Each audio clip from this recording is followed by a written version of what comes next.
Hello, welcome everybody. I'm Christian from Berlin.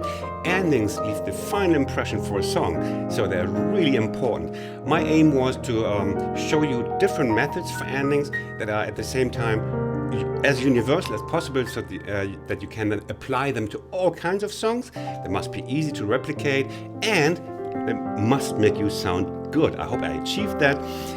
If you learned something here, if you took something away, please leave a like. Enjoy.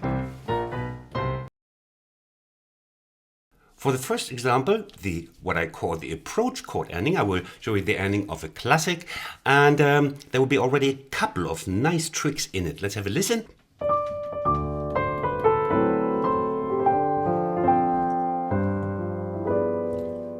Attention.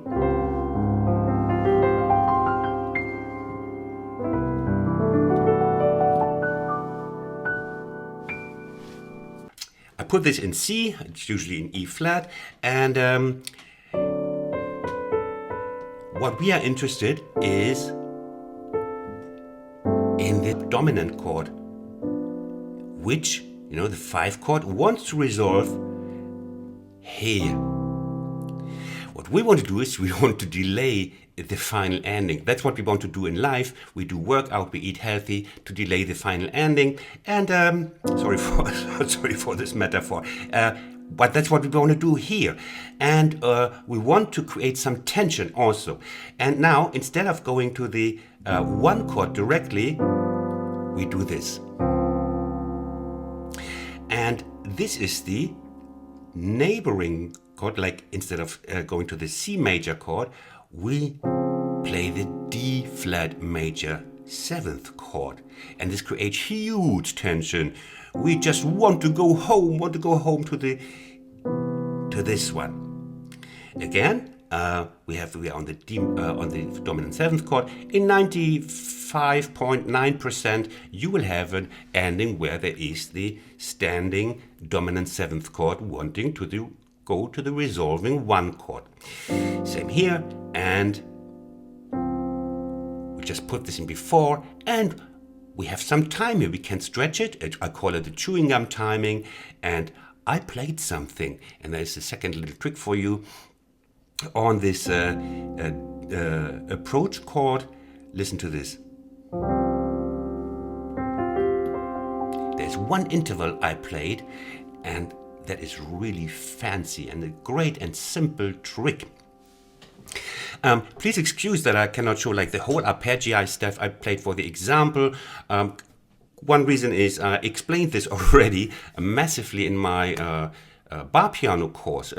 It's free, so this is completely free. I'm just pointing you to this because I don't want to explain it over and over again. We have to focus on the ending itself, so please have a look. It's linked below. It has 6 or 7 parts with everything you want on fills and arpeggios. So, but here I'll show you a little bit. So it's a very nice trick, and it just needs the so-called sharp 11 chord. It's shown here as the flat 5 in the display, which is wrong. It's a sharp 11 chord interval. Can we see it now? Okay, no, it's not there. Okay, and why is it called sharp 11? Because it makes you sound really sharp. It's not true. Don't believe everything I say.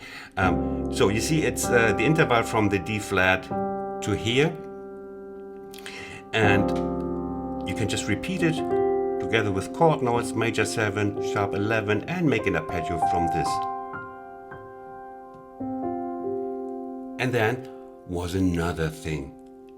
When I went finally to the 1 chord, I played the same in the ending, a little arpeggio involving the sharp 11. Now the sharp 11 from C is this one. And I played, okay, now you see, now look at the display, you see the sharp 11, and there's a little trick. Look at these notes. Is an inversion of the D major triad here. So if you are on the 1 chord, you play the 6th, the 9th, and the sharp 11. It's easy to remember, it's just the D major triad superimposed. And you arpeggiate this, and you sound really like a 7-stop. In the beginning I promised you these things would be easy to reproduce, so why not do just that? Maybe on a pop song even. Maybe that fits too. Let's say, I'll be there. It's in G.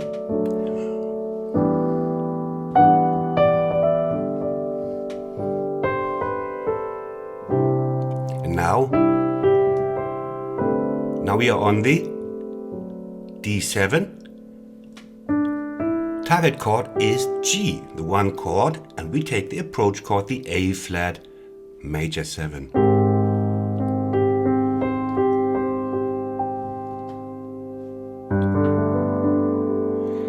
Perfect. I wouldn't use it on all pop chords, but on many it gives an additional plushy sound, depending on where you play. If you play in a youth hostel, don't do it.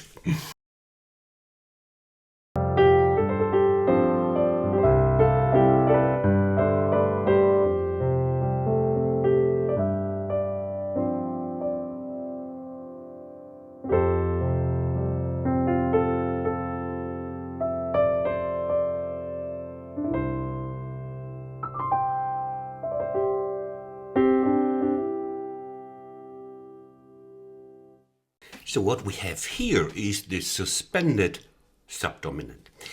We are in the G7 and everybody's expecting this. A resolution to the one chord, but we know how to tease the audience. So we are on the G7 and now I play the subdominant before. And I can waste some time, why not? You know? Extend this a little bit and then so that's the previous one, and these are really my go-to busking endings that I use all the time, and it fits on almost all songs. Now you might have seen me doing some secretive stuff like while spending some time on the subdominant. Again, we have the G7.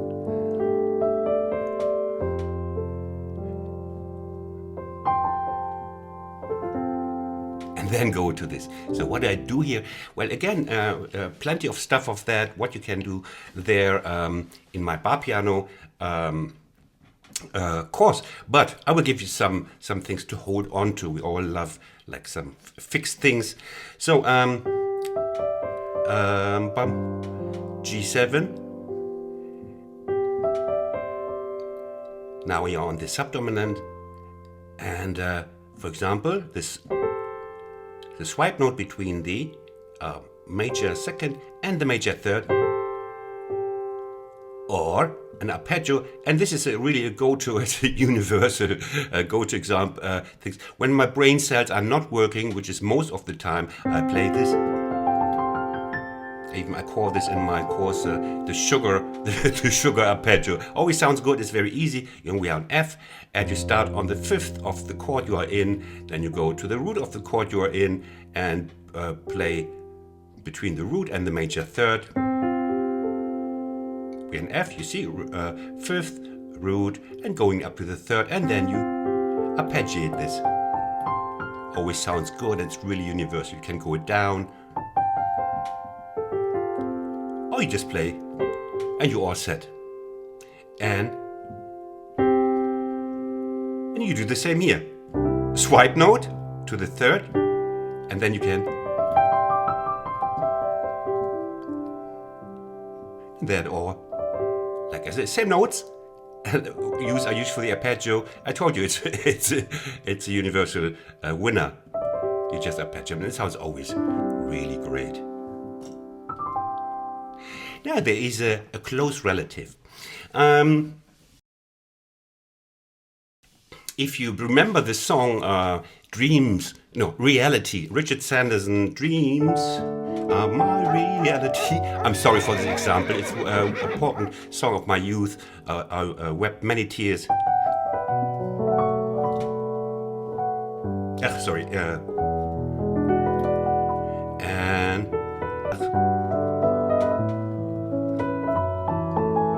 from the movie La Boom. And now look what this song is doing. Haha. And that is a close relative of the one we just did. I showed in C, this was in D. Um, you don't have to be fan of my examples. You know, you could replace any song if you like. If you feel annoyed by this 80s really sweet ballad. Okay, now we again on this on the G7. Okay, we play whatever you come from the middle, whatever the song is, and then you play subdominant.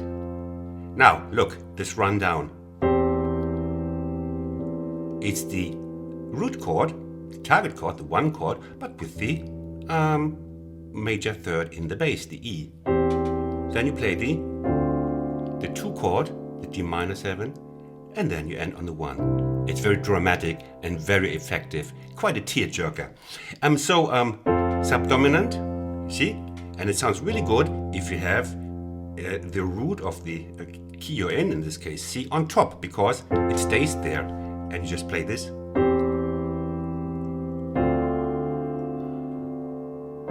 To me personally, this always reminds me a little bit of gospel endings, the suspended fourth, because we have the gospel 4, which is kind of the amen in gospel chords. You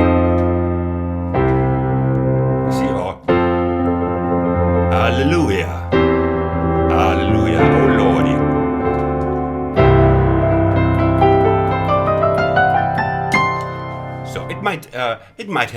It might be the origin of this. Okay, now we have a little up tempo or mid tempo, because you might want to play swing pieces.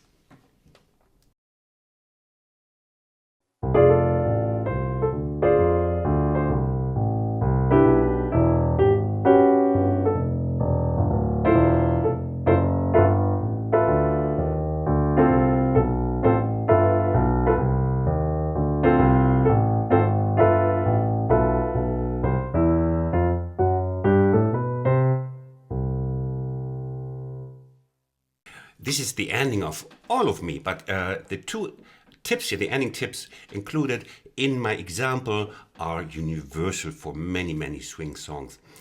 And let's have a look at the obvious one. Many of you might know it already, but for those, it should be in your ending repertoire. It's of course this one. And let's have a look what it is. 1 and from the major third. It's always the same, from the major third of the target chord. Then you go chromatically up to the 5th, and then you play up to the root note. Let's count. 1 and 2 and 3 and 4 and 1 and 2 and 3 and 4. And now, very important, you might get stuck in traffic. Hey, who cares? You might get stuck with your hands in your toaster. Not so good. But if you get stuck in the ending, that's what you will be remembered for. The ending is important. That will leave the final impression if you get the gig or not. That means for this one, you have to make sure you get the fingering right. Otherwise you get stuck and people will boo at you. No, it's not like that. Okay, so I start like with the 4th finger here and the first finger in the right hand, because, well, I then have both thumbs on the G, and I play it like this. You might find out your own fingering like, bravo, you need a teacher. So that you always have the same, because it must be tight. And then this one. Second thing I included here, you might not have realized. It's called repeat last line. When you have a rehearsal in the band, what end shall we do? Repeat last line. In many songs, these endings are already included in the composition, like repeat last line. What does repeat last line mean? So I play it in the end from D minor, D to G7, and instead of going there directly, again, it seems like delaying the end is the central theme of this. Again, we delay it by to the G7, but we do it again, and again, and this is also a really common thing. What did I do here? Oh, another tip. This tutorial is full of tips. The final chord is a C major 7. In any lead sheet of all of me, you will find final chord is the major 7. But if the song is kind of swingy and old and has a bluesy attitude to it, doesn't have to be blues. Look what I do. I don't play the major chord. I could, but oh, sounds good, no? Yeah, Christian, well done. Pat your own shoulders. So I played it as a C7, even with the 9. So it's a nice little gimmick in the end. Oh, and I almost forgot the Count Basie ending, which you must know as well. You're coming from any song, and now 1 and 2 and 3 and 4 and 1 and 2 and 3 and C octaves. Now it's just a 1 and 2 and C on top. We have this third. This third goes up chromatically to this one. And there's a more elaborate version which goes 1 and 2 and the full D minor 7 chord, the full E flat diminished chord, and the C6 chord without the root, like this. 1 and 2 and 3 and 4 and 1 and 2. C octaves. Okay, let's do a couple of quickies. Latin songs.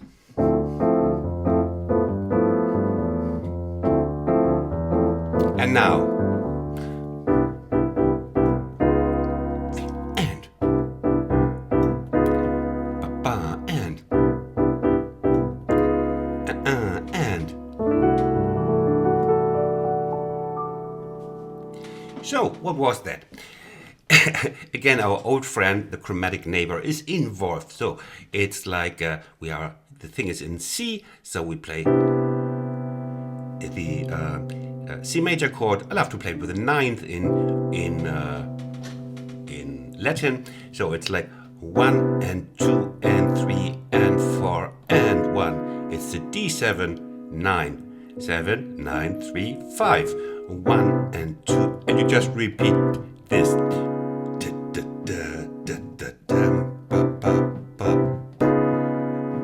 And then you go to our old friend. Listen, oh, it always sounds good, I told you. The sharp 11. You don't have to. There's an alternative, you can just... 2 tips. If you want to do it really nice, go for Ipanema tutorial, link below. Okay. This is the real thing. You have this one on top instead of the 5th, so... And then you can also bum.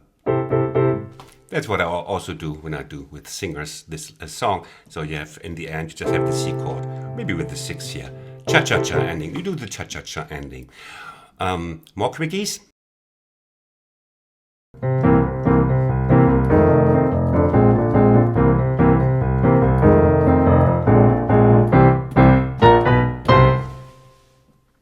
So before we go to this one, a little tip. I have so different content, like from bar piano, blues, boogie, pop, song tutorials, that I always advise you to go to my playlist to find, all the stuff I'm offering. Secondly, I finance my channel myself. I sell sheet music. On my sheet music, in my sheet music store, you can find anything you like. Again, very diverse range. And the special thing about my sheet music store is that you always get a video with it, so that you already can hear what it sounds like. And I'm not sure how many have that. So please check it out and please buy something that makes my channel so much more easier to maintain. Okay, now this rock thing is, you might have a hook line at the end of a song, like, or a groove, or just the last melody note, and this is a tight and punchy ending. You just play the one chord, 1 and 2 and 3 and 4 and this is just going chromatically from the minor 7 to the major 7 up to the root. And then you can like 1 and 2 and 3 and 4 and 1. And then of course you can do all the nonsense that you want to do. Okay, I hope that's enough for you today. Hope I didn't overburden you. And if you took something away, if something was new for you or inspiring, please don't forget to leave a like. It really helps. All the best from Berlin.